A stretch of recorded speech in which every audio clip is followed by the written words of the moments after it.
family, keep it high, keep it tight. My name is Jay Morris, your review guy, and I'm back again to bring you another video. Welcome back to my series, Throwback Tuesday. This is the first one that I'm doing in 2019.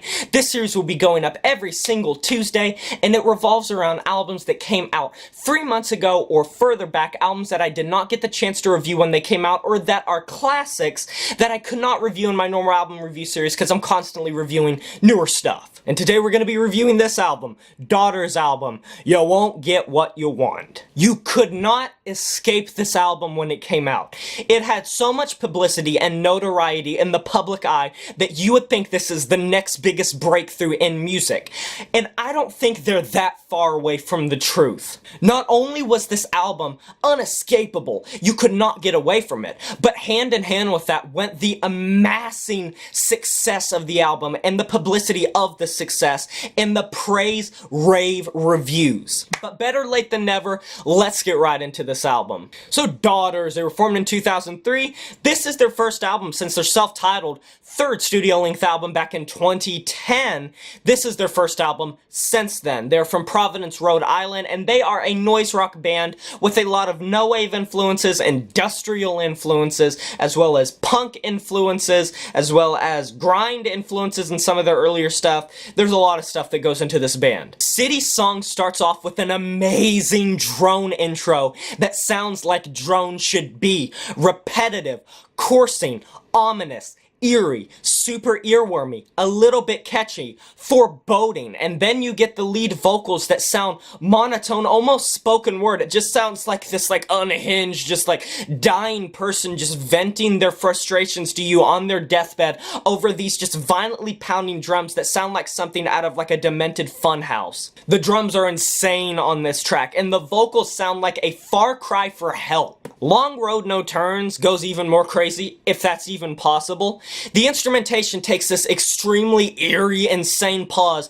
and then breaks up into complete madness. That is one thing about this album, is it is crazy. From start to finish, there are so many sound walls and so many intricately made, delicate walls of sound, noise, and strange signatures and passages that it is going to be insanely difficult for even the most well-versed of people in musical talent to be able to discern what this album is doing half the time. These are some undeniably great refrains on this track, and the vocals on this track are super punky influenced. It sounds like something out of a hardcore punk song from the 2000s. The Flammable Man is only 2 minutes and 10 seconds, but it's still a highlight for me because of just how chaotic this is. For being so short, they pack in so many different things on this track.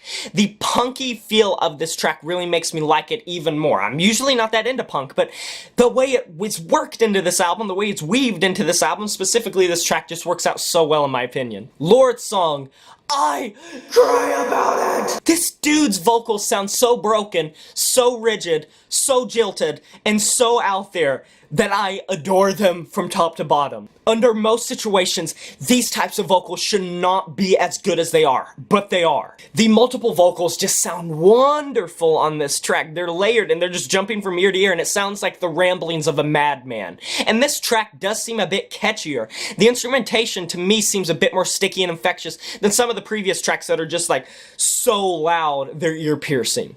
But it's a noise rock album, what do you expect? Less sex. 4 minutes, 48 seconds. This is my favorite track on the album. It's been my favorite since I heard this album.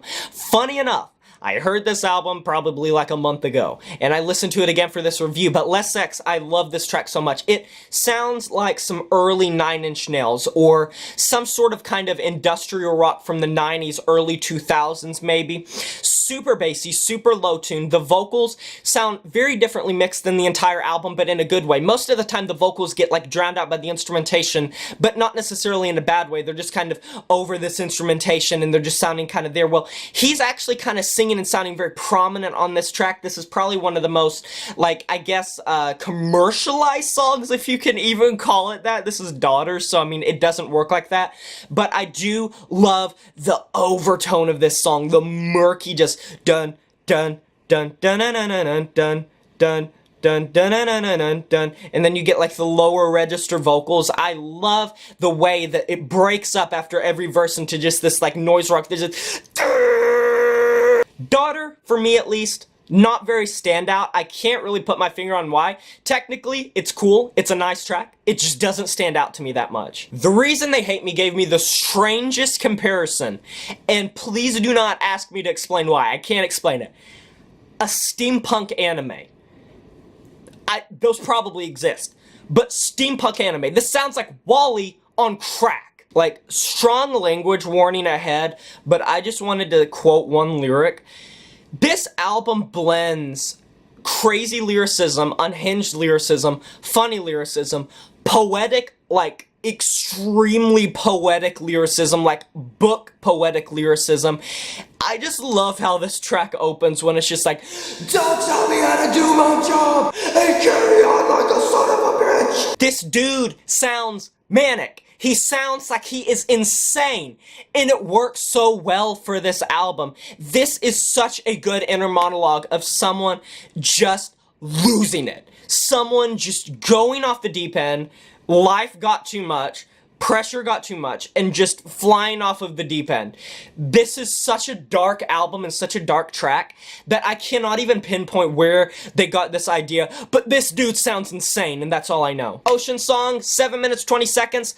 This is a pretty catchy track as well, very poetic as well. This track goes through a lot of changes, and I like all of them, but I definitely like how catchy it is. Guest House ends the album off on a really good note. Remember back when I was talking about Demented Funhouse for that one track? Well, this is the epitome of a demented funhouse.